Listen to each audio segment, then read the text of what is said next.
지난 시간에 네 번째 사사 드보라에 관한 말씀과 드보라에 의해서 부름을 받고 전쟁에 나가 싸웠던 바락에 대한 말씀을 통해서 우리가 하나님의 주시는 교훈을 얻었습니다.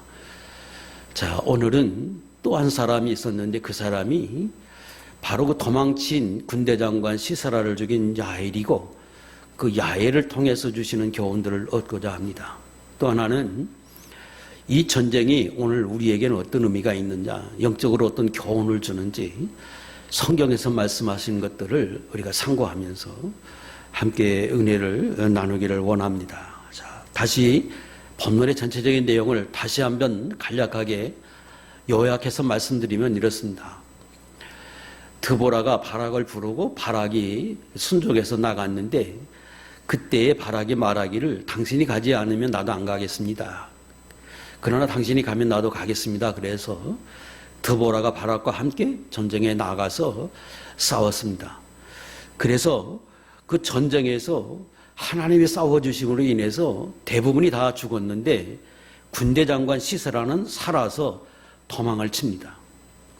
그래서 17절에 보면 그 도망친 시스라가 그 겐사람 헤벨 그의 아내가 있는 야엘의 집으로 도망을 칩니다.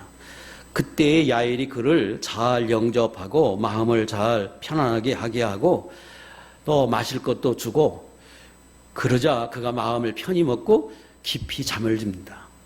그때 그 헤벨의 아내 야엘이 말뚝을 가지고 와서 방망이로 그 관자놀이 귀 밑을 대고 침으로 꿰뚫고 그래서 그가 죽었다.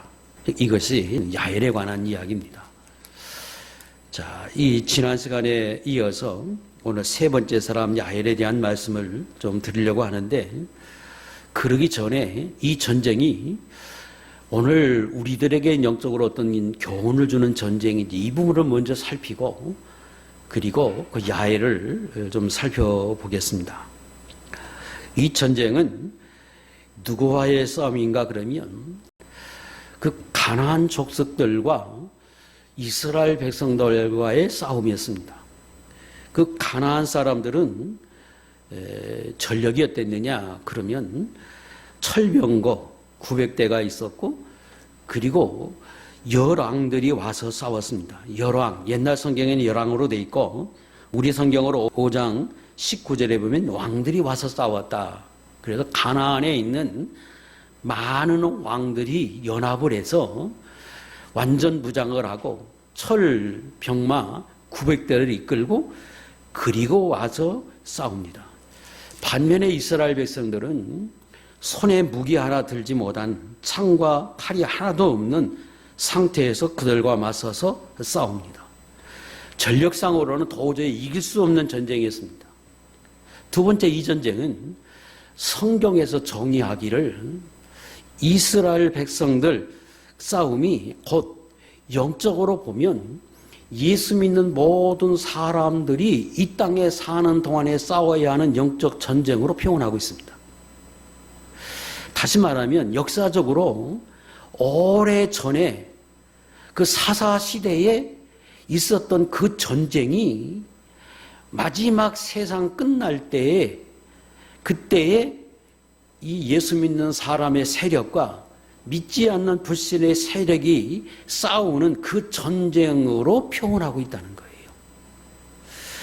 자, 요한계시록 16장 13절부터 16절에 보면 마지막 전쟁, 우리가 잘 아는 아마겟돈이라고 하는 최후의 전쟁이 거기 기록이 되어 있는데 그 최후의 전쟁이 아마겟돈 전쟁입니다. 그리고 이 아마겟돈이라고 하는 이 말은 히브리어인데 이게 히라보, 헬라어로 번역을 하면 무기또라고 하는 겁니다. 무기또 산이에요, 정확하게 하면. 그래서 무기또 산 이 말하고 아마겟돈이라고 하는 것하고는 같은 말입니다. 그런데 이 전쟁이 지금 어디에서 있었느냐?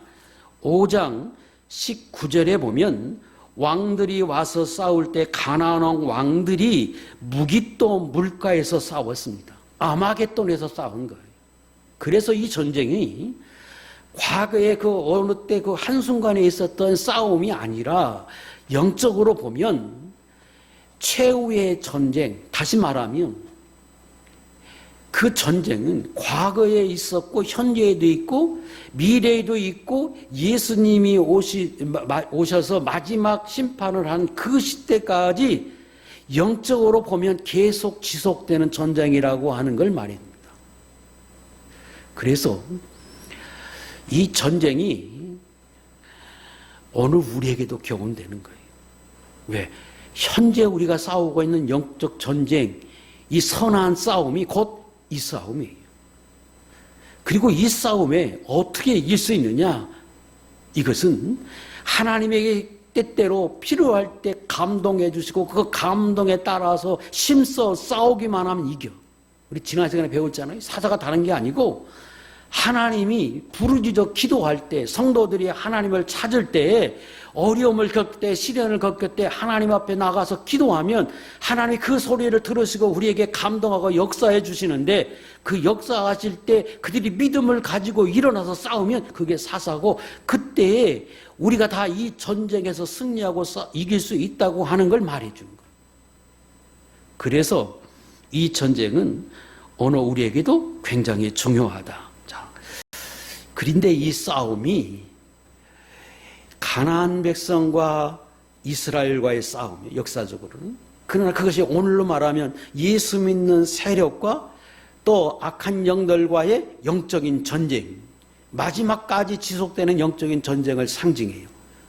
그래서 이 전쟁을 또 다른 표현으로 하면 5장 19절 열왕이 와서 싸워요. 악한 세력들과 세상에 있는 모든 불신의 세력들이 아주 연합해서 싸우는데, 우리는 누가 싸우느냐? 우리는 별들이 하늘에서부터 싸우되, 19절. 별들이 싸워요, 별들이. 여기 별들은 천사들을 상징하잖아요. 그래서 영적인 전쟁이기 때문에 예수 믿는 사람들 세력 안에는 하나님이 보내신 천사, 곧 하나님의 싸워주심으로 인해서 이 전쟁에 이기는 거예요. 전력으로 보면 아까 이스라엘 백성이 창 하나 없는 것과 같이 힘으로는 안 돼요. 우리가 악한 영과의 싸움에서 우리 힘으로는 그들을 절대로 이길 수 없습니다. 그러나 그 전쟁에는 하나님이 싸워주심으로, 천사를 동원해서 우리 편에서 싸워주심으로 이기는 거예요. 그래서 15절에도, 4장 15절에도 그렇게 말씀합니다.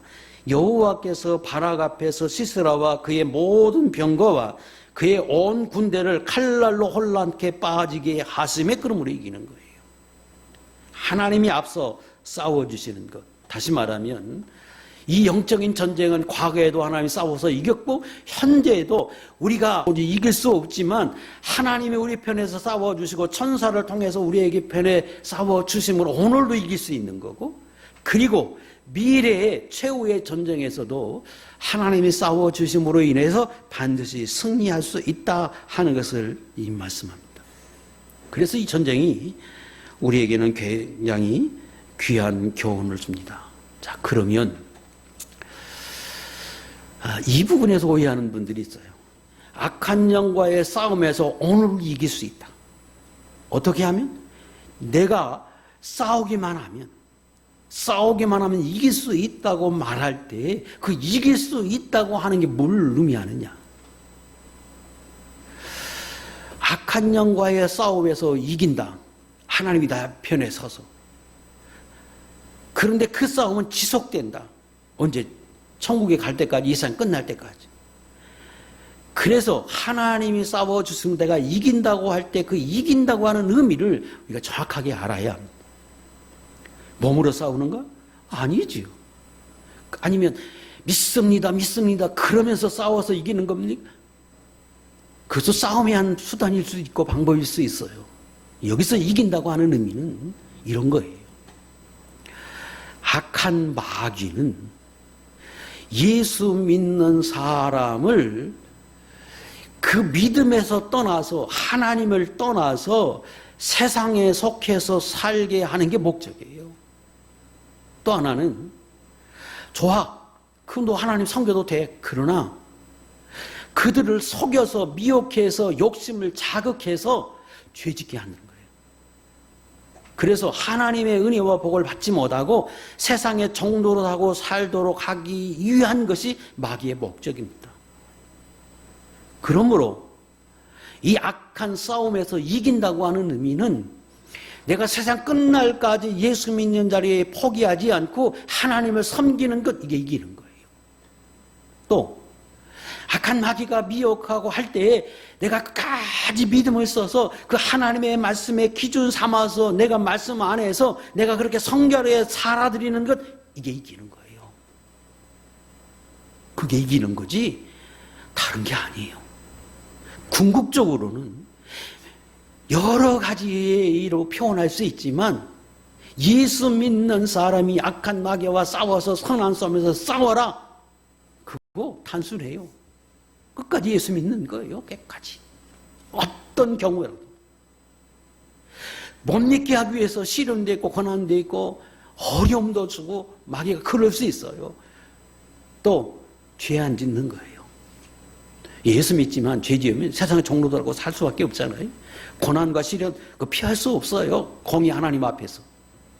그래서 마귀는 예수 믿겠다 끝까지 하면 그래 예수는 믿어, 그러나 세상에 살아, 이렇게 유혹하는 거예요. 그래서 광야에 나가서 섬겨, 괜찮아, 그러나 멀리는 가지 마.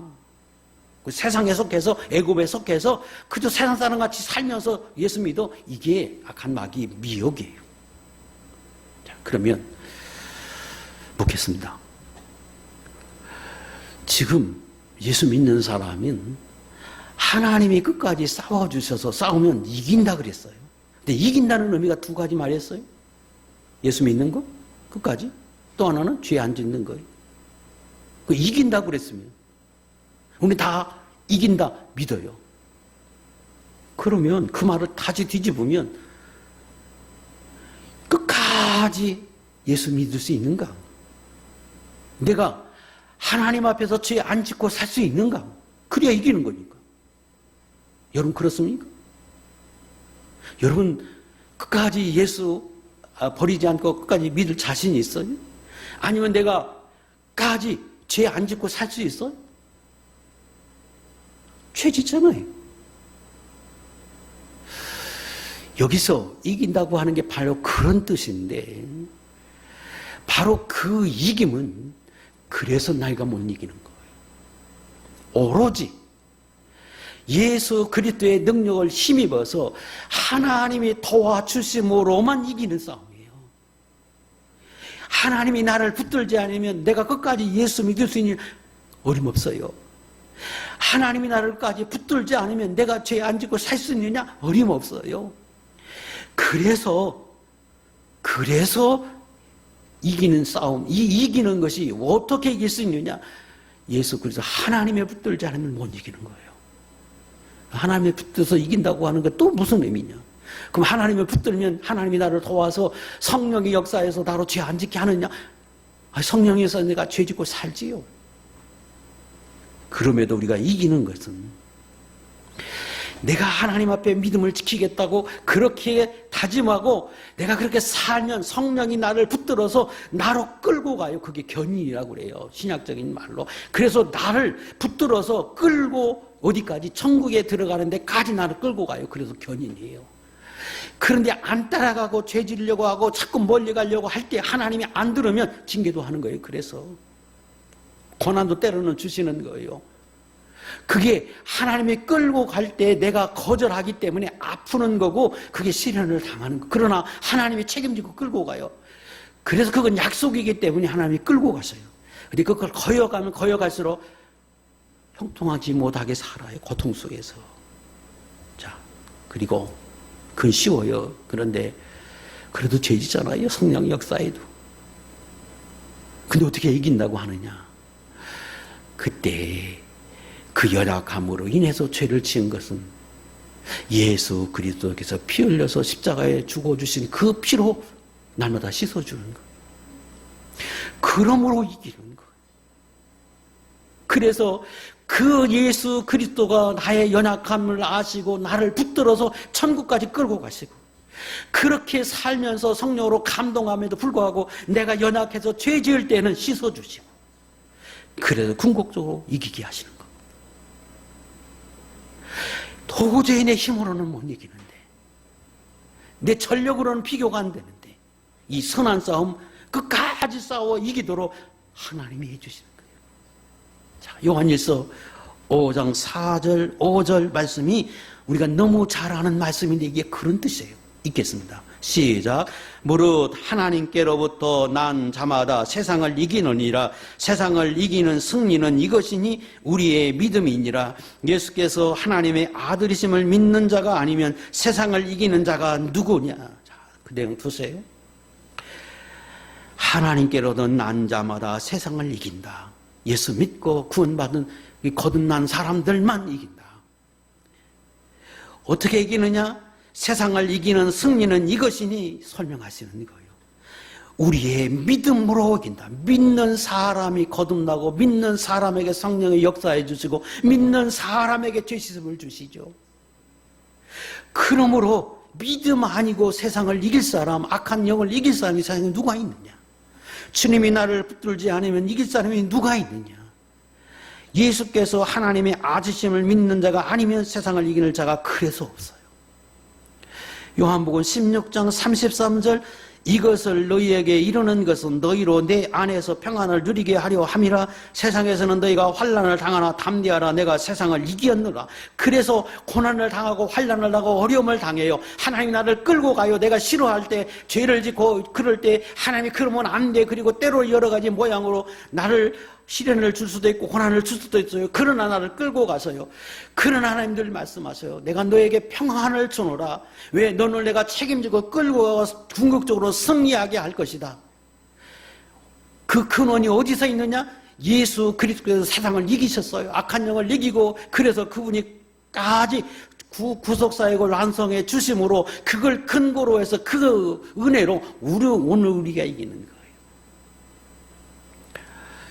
그래서 선한 싸움은 오늘도 지속된다. 과거에도 있었다. 미래도 있다. 가면 갈수록 더 치열해지죠. 그러나 그 싸움은 이겨놓은 싸움이에요. 왜? 예수님이 이기셨으니까. 그래서 내가 믿음으로 살기만 하면 그건 보장되어 있는 싸움이에요. 자, 이때 또 이런 반론을 해요. 그럼 아무렇게 살아도 되겠네요? 이게 이제 이 잘못된 사람들의 주장이고 악한 영들이 우리 안에서 끊임없이 미워가는 거예요. 그러면 안 해도 괜찮아요? 그러면 예수만 믿으면 하나님이 나를 끌고 가시고 그리고 내가 죄 지어도 씻어주시니까 그럼 나는 노력하지 않고 가만히 있어도 돼요? 이게 이제 이단인 거예요. 그렇게 말하면. 그래서 가룟 유다를 두신 거예요. 그래서 12지파 중에 단지파를 두신 거예요. 내가 그렇다고 그렇게 살면 안 된다. 내가 버린다. 그럴 수 있다. 이래서 우리로 하여금 하나님 앞에 그렇게 살면 안 된다는 거예요. 그래서 그렇게 사는 것은 곧 하나님을 시험하는 거예요. 아니 택한 사람은 예수 믿는다. 그럼 난 노력 안 해도 됐네. 하나님 시험하는 거예요. 우리는 끊임없이 싸워야 하는 거예요. 뭐와 어떻게? 죄짓지 않기 위해서 내가 끊임없이 예수 그리스도를 끝까지 믿겠다고 싸우는 거예요. 그리고 죄에 안 짓는 것도 하나님의 말씀대로 지키고 사는 것이에요. 이 싸움은 피 흘리기까지 싸워야 하는 싸움이라고 말씀하셨어요. 요한계시록 12장 11절 또 우리 형제들이 어린 양의 피와 자기들이 증언하는 말씀으로써 그를 이겼으니 그들은 죽기까지 자기들의 생명을 아끼지 아니하였도다. 이런 결심, 실제로 그런 싸움이 없이는 안 되는 싸움이에요. 이런 싸움을 싸울 때에 하나님이 싸우기만 하면 이겨주세요. 앞서 싸워서 이겨주세요. 그러나 이 싸움은 우리가 해야 하는 거예요. 피 흘리기까지. 하나님의 말씀으로 이긴다. 하나님의 말씀대로 살려고 내가 몸부림쳐야 되는 거예요. 왜? 그게 죄 안 짓는 방법이니까. 근데 그렇게 싸우기만 하면 이스라엘 백성들이 감동하실 때 앉아 있으니까 이기지 못하고 그들의 종로로 됐지만 그들이 싸우겠다고 일어나니까 그때 하나님이 앞서서 싸워서 이겨주셔요. 똑같은 거예요. 그러나 가만히 있으면 종이 돼요. 이길 수가 없어요. 왜? 하나님이 안 싸워주시거든요. 싸우기만 하면 승리가 보장된 것이다. 그런데 그 싸우기만 하면 보장됐다고 하는 그 부분만 강조해서 노래할 때에도 찬양할 때도 예수 믿는 사람 기뻐하고 즐거워하고 그렇게 자유를 누리고 살아야 된다고만 강조하면 안 되는 거예요. 성경은 그렇게 말씀하지 않아요. 싸움을 전제로 해서 이기는 겁니다. 자, 싸우지 않으면 이길 수 없다. 그런데 많은 사람들이 과거에도 현재에도 그 싸움을 게을리해요. 싸움이 뭐? 예수님 뒤에서 몸부림치는, 어떻게 하든 예수를 좀 바로 믿어보려고 몸부림치는 거예요. 어떻게 하나님 말씀 안에 살아보려고 싸우는 거예요. 이게 선한 싸움이에요. 근데 이 싸움을 게을리라는 사람이 너무 많다는 거예요. 실제로 많아요? 많잖아요. 그런데 그렇게 게으르면 어떠냐?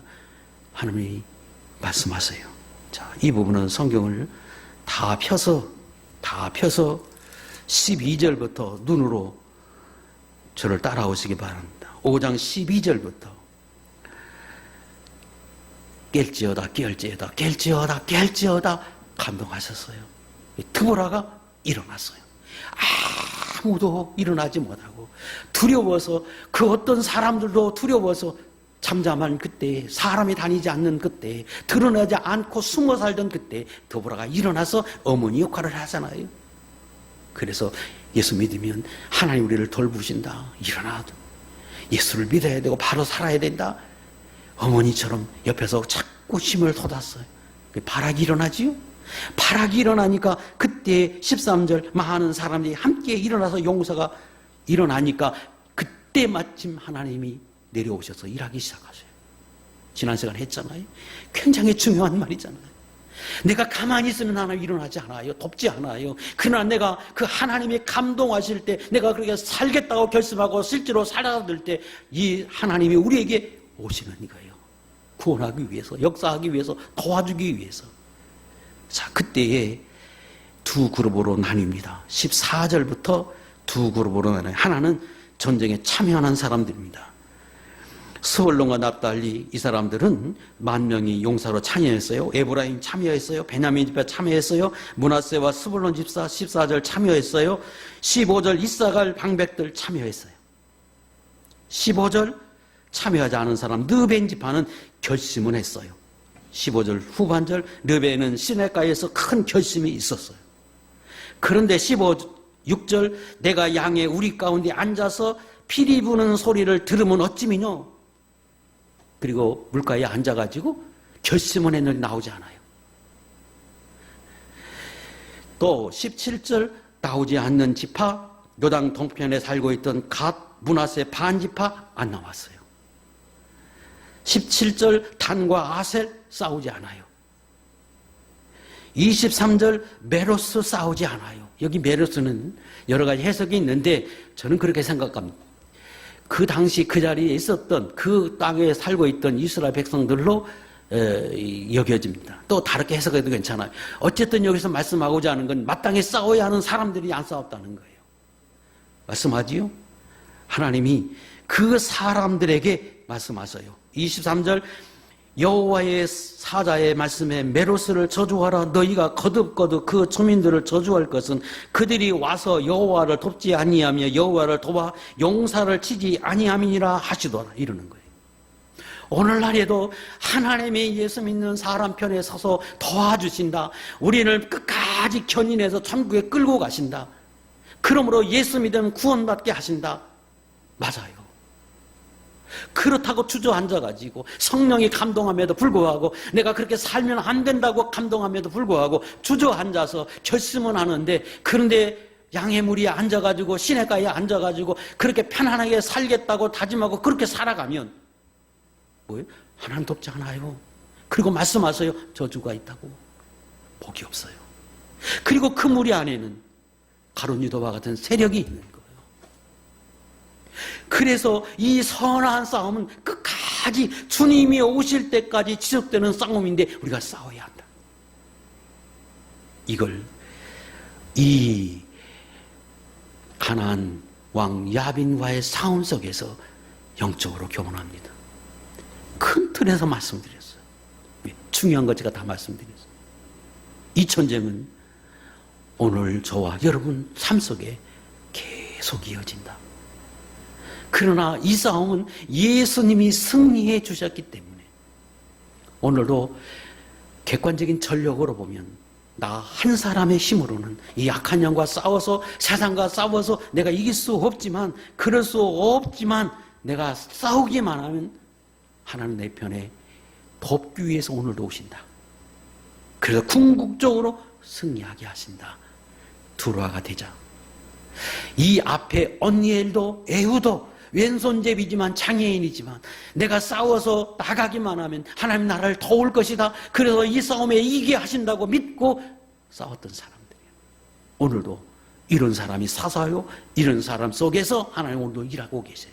그래서 이 험한 세상에 살 때 하나님의 나라를 도와서 우리가 승리하고 하나님의 은혜와 복음 안에서 살아가도록 역사해 주실 것입니다.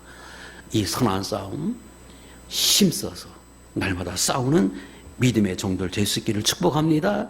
자, 이제 세 번째 사람 야엘에 관해서 이제 본격적으로 좀 살펴보겠습니다.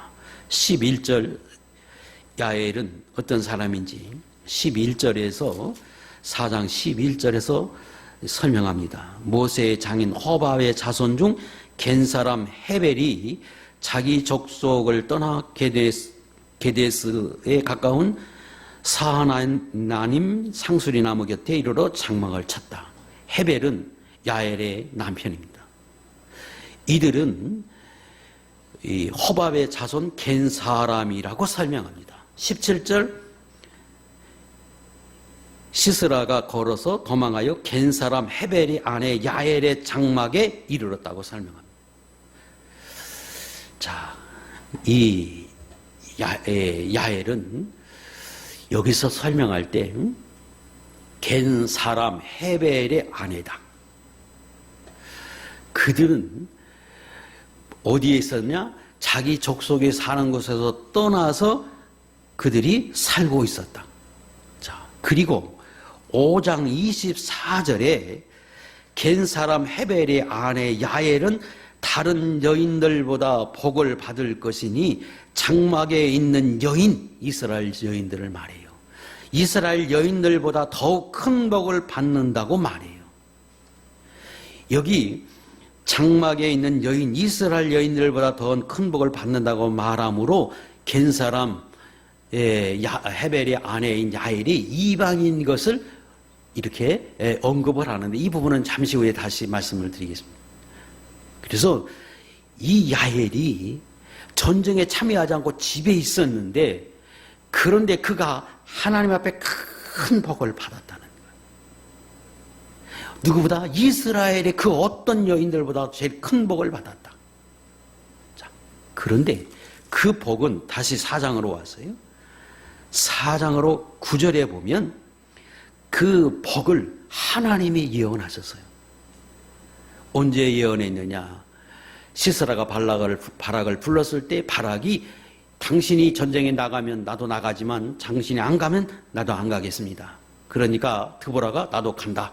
그러나 너의 이 모습을 통해서 이 전쟁에서 이기고 복은 받지만 최고의 영광은 내가 받지 못하고 다른 여인이 받는다 라고 예언을 하셨고, 그 예언대로 지금 어떻게 되느냐? 야일이라는 여자가 그 군대 장관 시사라를 죽여서 최고의 영광 그거 얻게 됐다는 거예요. 자, 정리하면 이 야엘은 겐 사람 헤벨의 아내다. 그가 이방인 여자다. 그런데 이스라엘 그 어떤 사람보다 큰 복을 받았다. 그리고 그 복은 하나님이 예언하신 그 예언이 성취되었다. 그 말은 하나님이 그 여인에게 복을 주고 싶어 하셨다는 거예요. 그래서 최고의 영광을 받는, 복을 받는 그 영광은 누구에게? 그 여인에게 받도록 하나님이 섭리하셨다는 거예요.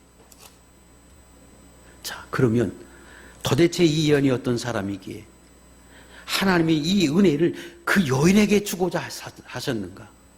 그 여인이 이런 큰 복을 받도록 섭리하신 하나님의 의도가 뭔가? 오늘 우리에게 어떤 교훈을 주시는지 우리가 살필 필요가 있어요. 자, 이 부분도 그냥 한 시간에 요점만 하겠습니다.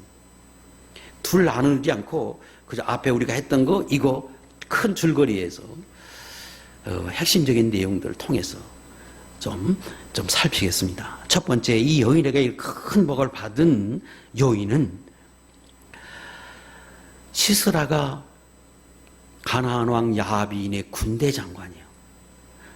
그 군대 장관이 자기 집에 찾아왔을 때에 여인은 두려워하지 않습니다. 그리고 그가 잠들었을 때에 그는 말뚝을 가지고 그 잠들어 있는 그 군대 장관 그 남자의 이 귀 밑에다가 말뚝을 대고 쳐서 그 군대 장관을 죽입니다. 자, 상상을 해보세요. 여러분 집에 남자가 왔는데 장관이요. 장수요, 장수. 잠을 자요. 그런다고 여러분이 이렇게 할 수 있어요? 이 여인은 믿음이 있었어요. 어떤 믿음? 지금 이 싸움은 하나님이 대신 싸워주시는 싸움이요. 그리고 하나님이 이스라엘 백성 속에서 역사에서 싸우면 이긴다고 지금 바라기에 말씀하셨고 만 명을 데리고 나가라고 말씀하심을 드보라가 말했고 그 말씀을 듣고 감동을 받은 이스라엘 백성이 나와서 싸우고 있어요. 그런데 그는 가정에 있지만 그 사실을 알아요. 그래서 이 전쟁은 이스라엘이 승리하는 싸움이고 이기는 싸움이에요. 하나님이 이겨주게 하시는 싸움이에요. 오늘 우리로 말하면 제가 영적으로 설명한 것처럼 오늘 세상과 악한 영과의 싸움 속에서 내가 싸우기만 하면 하나님이 내 편에 서서 싸워주시고 주신다. 그러므로 궁극적으로 이긴다. 이 싸움은 승리가 보장된 싸움이라고 설명했어요. 이 믿음을 가지고 실제로 여러분은 삶 속에서 이런 일이 있을 때 싸우는 여인이었다는 거예요. 자, 이 여인은 자신의 영광을 위한 싸움이 아니에요. 자신의 영광을 위해서 그 시스라를 죽인 게 아니고 이스라엘을 위해서 죽인 거예요. 그런 담대한 믿음, 그 믿음이 두려움을 이겼는데 그 두려움을 이긴 믿음은 뭐냐? 하나님이 함께 하신다. 하나님이 나에게 인도해서 이것을 죽이게 하고 승리하게 하신다고 하는 이 믿음이 훨씬 강했어요. 그래서 그는 행동으로 옮겨졌어요. 이걸 우리에게 적용해 봅시다. 지금 적이 누구냐? 악한 영이에요. 세상이. 그 세상과의 싸움이에요. 선한 싸움. 그런데 어느 날 네게 적 군대 장관이 찾아온 것처럼 기회가 왔어요. 지금 이스라엘 백성은 그들의 종로로 타고 있었어요. 그러니까 이스라엘을 지배하고 다스리는 그 나라의 장군이 자기 집에 왔어요. 도움을 청해요. 숨겨달라고. 그때 도움을 주면 어때요? 이거 얼마나 좋은 기회입니까? 도움을 주면 이제 자기 인생이 바뀔 만한 기회예요. 근데 그때에 이 여인은 그 군대 장관을 도운 게 아니고 세상 편에 쓴 게 아니고 하나님 편에 서서 믿음 편에 믿음으로 그 대적과 싸워서 이겼다. 그걸 거절하고 믿음으로 산 거예요. 내가 인생에 살아가면서 좋은 기회가 왔어요. 그런데 그 기회를 잡으면 내가 믿음을 버리면 그걸 가지고 출세할 수도 있고 돈을 벌 수도 있어요. 크게 이름을 날릴 수 있는 기회가 왔어요. 그런데 그걸 하기 위해서는 하나님을 배반해야 돼요. 지금 시스라를 숨기면 하나님을 배반하는 거잖아요. 하나님 편에 설 건가 세상 편에 설 건가. 그때에 두려워하지 않고 담대하게 하나님의 역사하심을 믿고 하나님 편에 섰다는 거예요. 우리에게 적용하면 그런 거예요. 얼마나 많은 사람들이 그때에 하나님 편에 설 만한 사람이 얼마나 있어요. 내가 신앙을 포기해버리면 내가 출세하는데, 내가 신앙을 포기해버리면 내가 돈을 버는데, 내가 진급을 하는데, 내 인생이 바뀔 수 있는 기회인데, 그런 기회가 찾아오는 것이 드물지만 인생에 그런 기회가 몇 번 있다고 사람들은 말하잖아요. 그런 기회가 왔을 때 내가 믿음 편에 설 건가? 아니면 이걸 선택할 것인가? 그때 이 여인은 하나님 편을 선택했다는 거예요. 믿음을 선택했다는 거예요. 그래서 하나님이 그의 믿음을 보시고 최고의 복을 받는 그 길로 인도해 주신 것입니다. 오늘도 살아가면서 저와 여러분도 똑같아요. 살다 보면 우리에게도 얼마든지 이런 일이 있을 수 있고 또 그런 일이 있어요. 그때 이 여인과 같은 담대한 믿음, 이 믿음을 우리도 가질 때 하나님은 그 믿음을 보시고 그런 사람들이 최고의 복을 받도록 역사해 주신다는 겁니다. 두 번째는 이 여인은 이방인이면서 하나님 편에 서서 싸운 사람입니다. 자, 여기 민수기 10장 29절과 30절에 보면 이 여인이 이방인이라고 하는 것을 분명히 알 수 있는 말씀입니다. 자, 모세가 모세의 장인 미디안 사람 느오엘, 이 느오엘은 이두루라고도 표현되어 있습니다. 성경에 모세의 장인입니다. 근데 모세의 장인은 어디 사람이냐? 모세가 40년 동안 도망가서 살았던 미디안의 제사장이 누구냐? 그 이드로예요. 느오엘이에요. 모세의 장인이에요. 그러니까 그 사람들은 미디안 사람들이에요. 이방인들이요. 그리고 그 이방인의 딸, 제사장의 딸 시보라와 모세가 결혼하지요. 그러니까 그 처남이 누구냐? 호밥이에요. 호밥도 당연히 미디안 사람이지요. 그래서 그 미디안 사람인 이 호밥이 나중에 어떻게 되느냐? 이스라엘 백성들에게 와서 삽니다. 자, 어떻게 살게 됐느냐? 민수기 이 10장에 보면 모세가 그들에게 요구합니다. 우리가 출애굽에서 가나안 땅에 가야 하는데, 하나님이 약속한 땅에 가야 하는데 우리가 여기 잘 모른다, 길을. 그러니까 당신들이 우리를 좀 인도해 주면 하나님이 복을 줄 거다 하고 요구할 때에, 이때에 느오엘의 아들 호밥, 그러니까 모세의 처남이 처음엔 거절합니다. 아닙니다. 나는 내 고향 내 친척으로 가리다 하고 10장 30절에서 거절을 합니다. 자, 사사기 1장 16절을 띄우세요. 그런데 아마 이 호밥이 돌아가서 생각을 했든지 처음엔 거절했는데 나중에는 그 요구를 들어서 이스라엘 땅으로 와서 거기서 머물고 삽니다. 읽겠습니다. 시작. 모세의 장인은 겐 사람이라 그의 자손이 유다 자손과 함께 종려나무 성읍에서 올라가서 아란 남방의 유다 황무지에 이르러 그 백성 중에 거하니라. 모세의 장인, 아까 이드루라고 그랬죠? 그의 아들이 호밥이에요. 그런데 이 장인이라고 하는 이 말이 그 원어로는 장인에게 처남에게 같이 쓰는 단어예요. 그래서 조금 더 살펴야 하는데 이 호밥이 나중에 이사를 해서 삽니다. 그래서 장인이 아니라 처남인 호밥이 와서 살고 그 사람들이 누구냐? 겐자손이에요. 미디안 사람의 겐자손, 이방인이죠. 그래서 이들은 이방인이면서 이스라엘 땅에서 와서 살아요. 왜? 이스라엘을 도와달라고 말할 때 그들이 와서 이스라엘 백성 중에 거해요. 그래서 하나님이 그들에게 복을 주십니다. 사무엘상 15장 6절에 보면 사울이 이 아말렉 사람들을 진멸하라고 하나님 말씀하실 때 하나님이 그 중에 겐 사람들은 죽이면 안 된다. 왜 그러냐? 그들은 과거에 이스라엘에서 출애굽할 때 도와서 이스라엘 땅에 산 사람들이다. 궁유를 베풀어야 된다. 그래서 겐 사람들 특별히 그 자리에서 나가게 하고 아말렉을 죽여요. 하나님이 대대로 겐 사람에게 축복합니다. 겐 사람은 여기뿐 아니라 성경에 곳곳에 나오는데 그때마다 하나님의 축복의 사람들을 나와요. 하나님 편에 서서 하나님을 도왔던 그들 대대 후손이 복을 받도록 하나님 만들어 주셨어요. 그런데 그 사람 중에 누구냐? 지금 야엘이에요. 그 사람이 이스라엘 백성을 위해서 자기 영광을 포기해버리고 그 시스라를 죽여요. 그래서 하나님 앞에 큰 복을 받은 거. 자, 이걸 우리에게 적용하면 더 그런 거죠. 내가 인생을 살아가는데 큰 출세를 할 기회가 있지만 그거 포기하고 믿음을 선택했어요.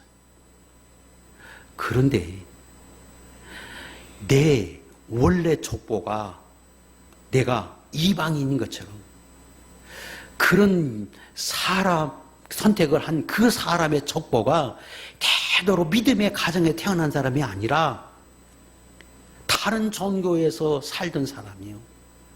그런데 어느 날 개종을 해서 예수를 믿었어요. 시집을 와서 믿었던 안 믿던 사람이 이런저런 요구를 했던, 그래서 예수 믿는 자리에 나가서 지금 사는 사람이에요. 고향을 떠나서. 그런 사람 얼마나 많아요? 가족은 다 불교 집안인데 나 혼자만 그 가족을 떠나서 고향을 떠나서 친척을 떠나서 나만 예수 믿어. 겐자손이에요. 그런 사람들이 믿음을 선택하는 게 훨씬 더 어려워요. 그래서 하나님이 더 큰 복을 받도록 역사해 주셨습니다. 오늘날 누가 겐자손이냐? 예수 믿는 사람인데 족보가 이방인이다. 신약의 성도들이 곧 그래서 겐자손이에요. 또 겐자손 중에도 우리 집안은 다 대대로 불교 집안인데 내가 예수 믿는다. 겐자손이에요. 야엘과 같은 사람이요. 이 귀한 사람들입니다. 환경적으로는, 여건적으로는 내가 믿을 수 없지만, 예수 믿기가 참 어려운 환경이지만 내가 그거 다 포기해버리고 예수 믿는 자리에 나온 사람, 야엘과 같은 사람. 그리고 그때에 내가 세상에 출세하는 기회가 있음에도 불구하고 포기하고 예수 믿는 자리에 하나님 편에 서서 하나님 나라를 위해서 희생하고 헌신하고 목숨을 걸기까지 그 일에 내가 투신하는 사람, 야엘이에요. 마땅히 큰 복을 받는 사람들입니다. 세 번째는, 이 사람은 남편의 배교에도 불구하고 그는 믿음의 편에 선 사람입니다. 자, 11절 다시 보세요. 11절을 왜 한 절을 거기다가 그렇게 따로 기록을 했느냐면, 겐 자손이 분명히 이방인이었어요. 그런데 이스라엘 편에 와서 이스라엘 족속들과 같이 살고 있다가 여기 헤벨이, 야엘의 남편만은 따로 그들 자손과 따로 떨어져서 지금 살고 있어요. 그리고 17절, 따로 떨어져 있던 그들은 하솔왕 야빈과 겐사람 헤벨의 집 사이에 화평이 있었어요. 내통하고 있었어요. 그러니까 이방인이면서 이스라엘 백성들 속에서 믿음을 선택해서 살고 있던 겐 자손 중에 헤벨만은 그걸 거역하고 따로 떨어져 따로 살면서 그들과는 생각을 달리하고 이방인들과 내통하고 있었다는 거예요. 배교한 거지요.